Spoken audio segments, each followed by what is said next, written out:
um, today, today has been interesting for me.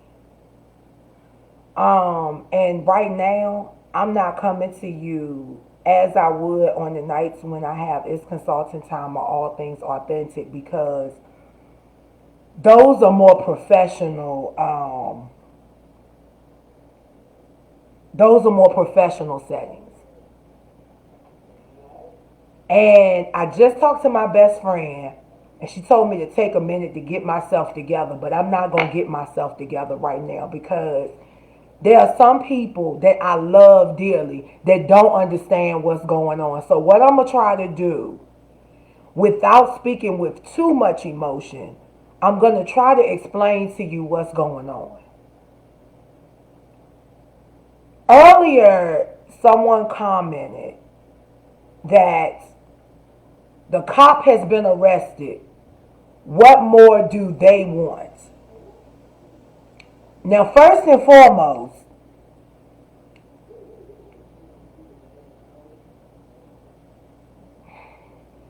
this is not about a cop being arrested. This is not about dirty cops. This is not simply about bad cops. This is more about the mere fact that the justice system as a whole is screwed up. How can I say that? I can say that because I've worked on the inside. I've worked on the policy side. I've written policy. I've been instructed on how to write policy such that it's not ambiguous. Well, so that it doesn't appear to be ambiguous for those who aren't a part of the system but are educated enough to read policy and interpret it for what it is. So for those of you that feel like the cop has been arrested and what more do they want? What everybody should want is for the senseless killings and murders of these African American men in police custody to stop.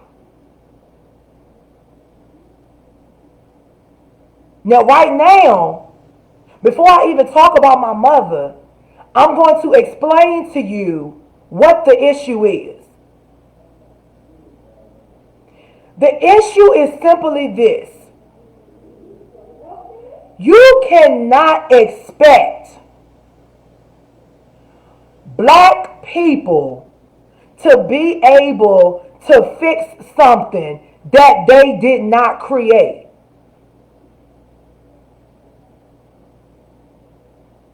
Why do you think that it's going to be that easy to reverse something that we didn't create?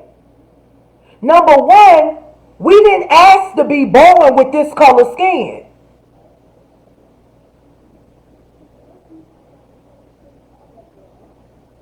We didn't ask for this. Let me tell you what I know. About 20 plus years ago, now mind, my brother and I grew up privileged. So we were classified as those blacks. The blacks that could go into white neighborhoods and be okay because people knew our daddy and respected our daddy. But let me tell you what the police told my brother one night, and it was jokingly. Man, if you ever commit a crime, man, we ain't gonna even arrest you. We just gonna shoot you because we probably ain't got no handcuffs to fit you. You a big man. You know, I never really thought about that joke until now. And the other day, when my brother sat in my living room, and I know he don't mind me saying this, growing up, 90% of my brother's friends were white.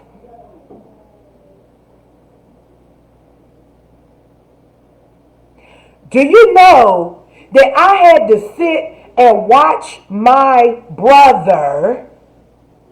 I had to sit and watch my brother reflect on if these people were really ever his friends, because now some of the things that they are saying are hurting him. See, Linwood and I grew up in the same household, but our worldviews are different. So you damn right I'm emotional. You damn right I'm upset, because I'm tired of y'all writing this shit about what more do we want. We want equity and justice. Because the reality is that if that were a black cop with his knee on a white man's neck, that black cop would have got killed by his fellow officers. So no, the cop being arrested is not enough. It's time for you, my white brothers and sisters, to talk to your community about what's going on and have real conversations, and stop saying that you don't see color. Because color blindness is more harmful than intentional blatant racism. And I have the research on it. You have to see color. You have to discuss color. Because the reality is you will never be profiled for driving while black. Never.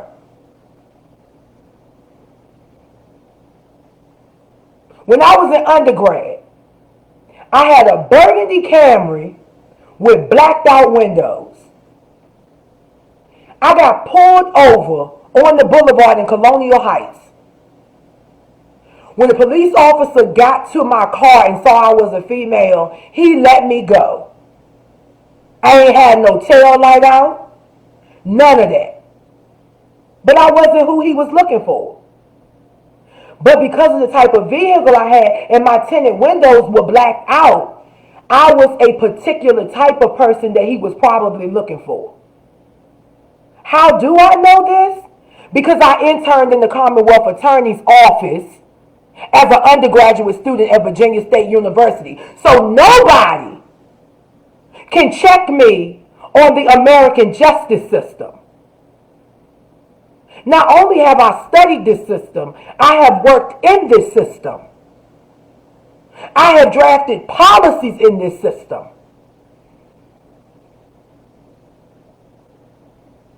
So behind all of this, I'm very intelligent.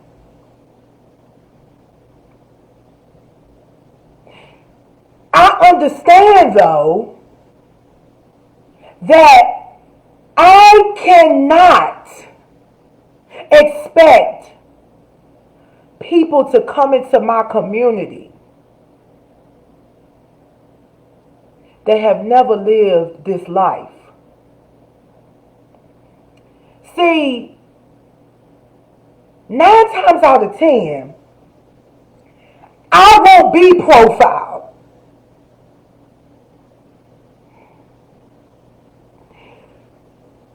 Number one, I'm a little bit lighter.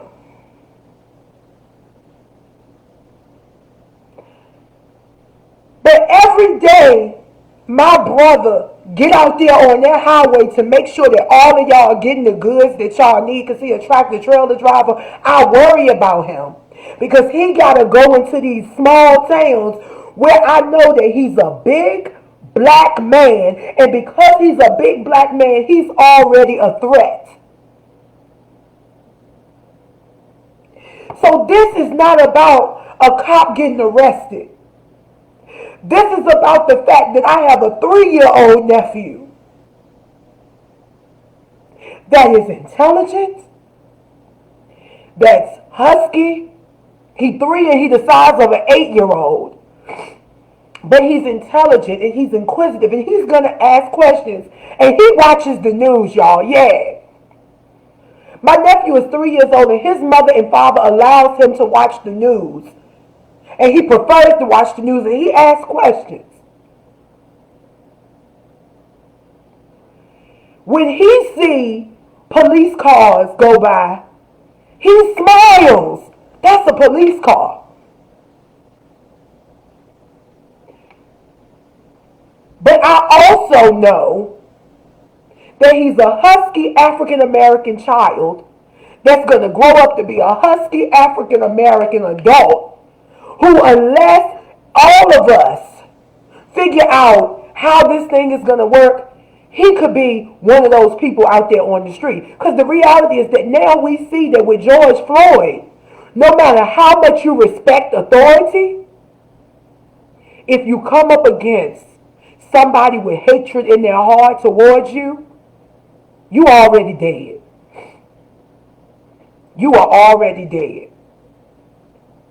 So no, it's not enough to arrest this cop. No, it's not enough to charge him with third-degree murder. Those of you that can read and comprehend, look up the statute and look up the sentencing rules for third-degree murder.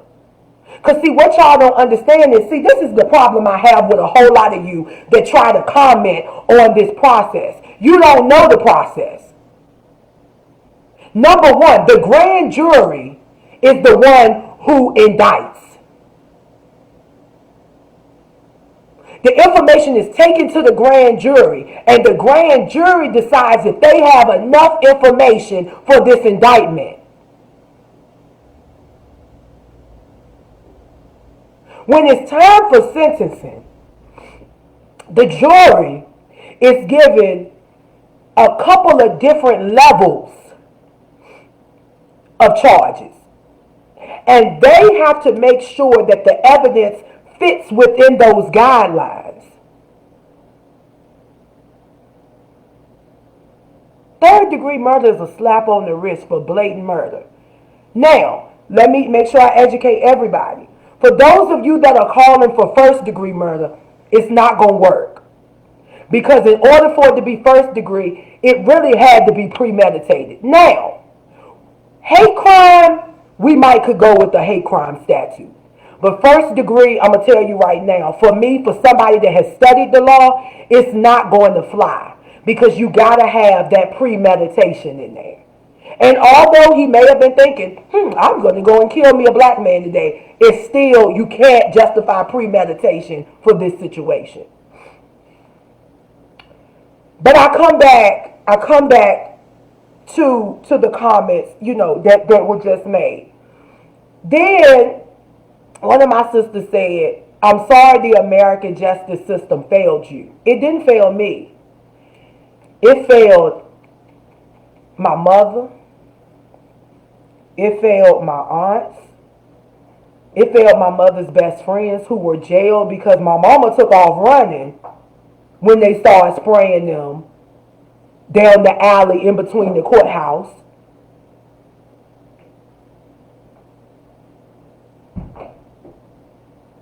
It failed them. It failed them because, see, when they marched, Mom and them were marching because they wanted rights. We're marching because we're supposed to have rights, but we have what's called selective freedoms. So we only are free until the point that we don't make you feel uncomfortable. So no, this is not about a cop getting arrested. This is not just about bad cops. This is about the epidemic. The epidemic of black men getting killed in custody too much. And black women.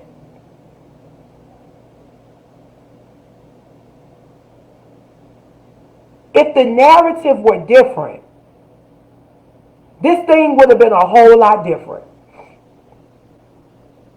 This is about a president who gives directives to start shooting when they start looting.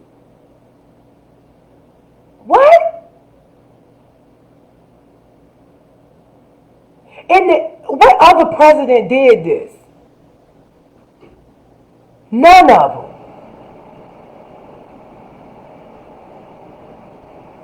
The only person I can think of that came close was Woodrow Wilson. Andrew Jackson with the Trail of Tears.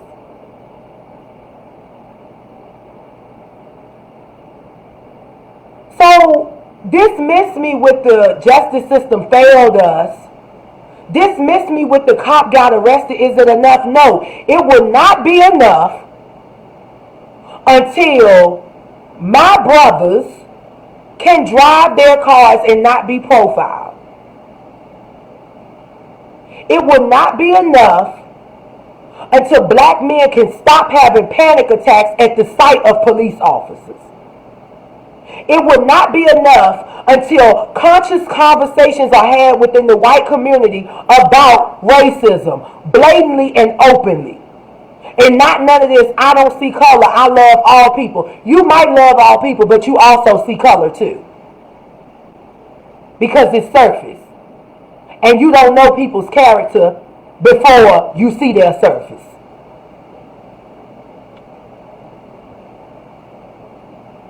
Y'all, to hear my mama say, Leo, this is starting all over again. I never thought in my lifetime I would see this start all over again. That shit broke my heart.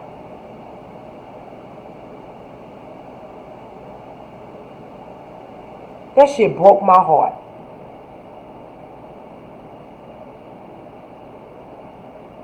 So I said, and I mean this, unless you were out there marching in 1963 for this cause, don't you dare try to tell me that what's going on in the justice system is enough. Because it's not enough. It wasn't designed to be enough. The 3/5 compromise is not enough. Affirmative action is not enough. See, I'm not one of those people that's going to accept the bare minimum. Because my mother and father raised my brother and I very, very privileged. We were afforded a lot of things. And I'm not talking about material things. We were taught respect for authority. But you know what we were also taught? To demand respect in return.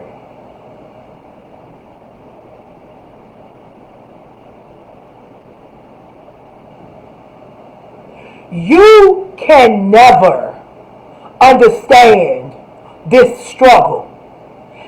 I can never understand the struggle of a black man because I'm a black woman who is set apart only because I'm credentialed. And see, that's a whole different situation. Because I'm accepted a little bit better because I do have education. And it's not right. I can sit at certain tables because I'm educated. Why is that?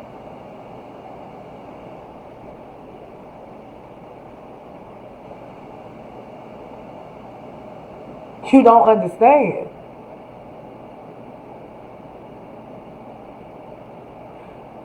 So what do we want? We want our white counterparts to speak to the injustice and stop denying it. But I do understand this.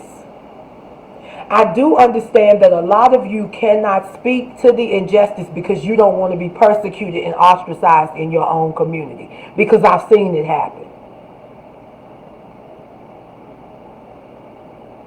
I have friends that have been called nigger lovers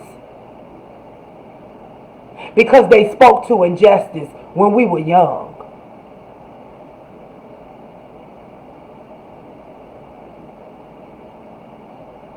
Tell the truth and shame the devil. A lot of you will not speak to the injustice because you don't want to be ostracized in your own community. And honestly, in some of your families. And the sad thing is that some of you are married to staunch racists. And every night when you lay down, you have to figure out how you're going to make it through the next day because you already know what time it is. And I know what I'm talking about.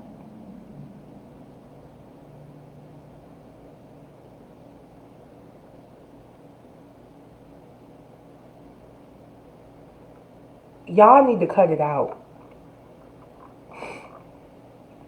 I can't I can't be silent. And guys, this is me personally speaking. I can't be silent anymore relative to how I feel because I'm tired. I'm tired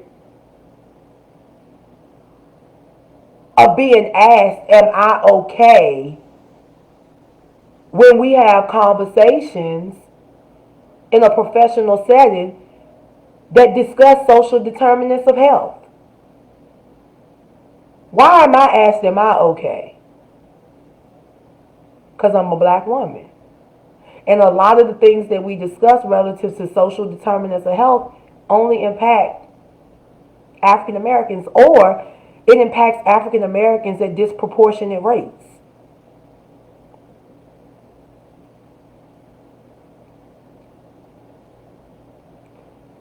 What do we need? We need for you to speak to your own family members. You might not be able to talk to your parents because most of our parents are older, so whatever their worldview is already embedded. But talk to your peer group and say, yo, you know what? I'm not going to pretend to understand what's going on in the black community, but yo, let's at least try to do something. Let's acknowledge the fact that we don't have to tell our kids to be still and freeze when the police roll up on them. Because 9 times out of 10, the police not going to really roll up on them.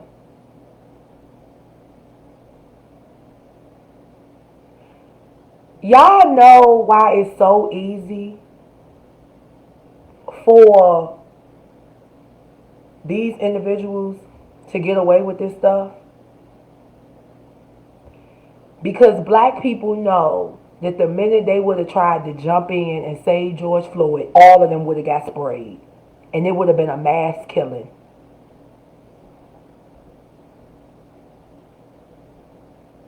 That's truth. That's truth. The other part of it is, it's not black people that's out here looting and burning up shit. It's individuals that have been sent in to do these things. But what happens is they're sent into cities to do this because they know that a lot of black people are going to jump on the bandwagon and come out. And when the cameras arrive, they're going to run and the black people are going to be caught on camera. So it's going to give the implication that black people are doing this when 9 times out of 10, now I'm going to admit, I did see some black folk in there that y'all stealing, which is ridiculous. But all of this looting and burning, you know why you see so many white people rioting and looting and burning? Because they don't have fear of law enforcement like we do. Yeah, I said it. Y'all don't have to fear law enforcement.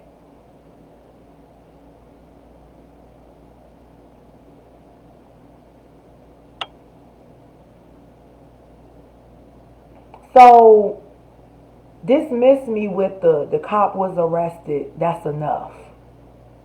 Isn't that enough? Dismiss me with the justice system failed me. Because honestly, it didn't fail me. Because guess what? I haven't had to be infiltrated through the justice system. It's failing them. And by them, I mean the underprivileged. I mean black men. And the interesting thing is, this president that's in the White House right now, a lot of you guys that support him and hang on his every word and talk about how much of a good man he is, do y'all realize he don't give a damn about y'all or us? He only care about himself. Do y'all understand that? Because a narcissist does not give a damn about anybody but themselves. Narcissists manipulate. So he manipulated his base and have solely caused people to just go crazy and lose their mind.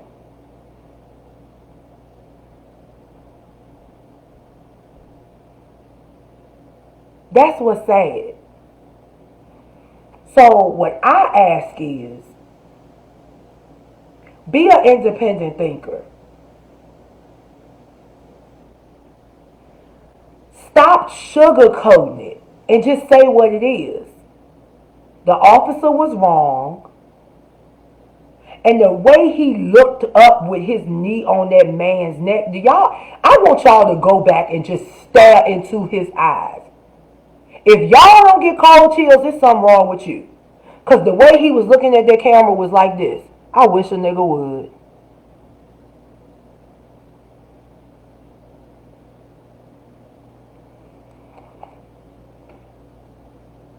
Speak up. Speak up. Speak up. That's all I'm saying. Just speak up.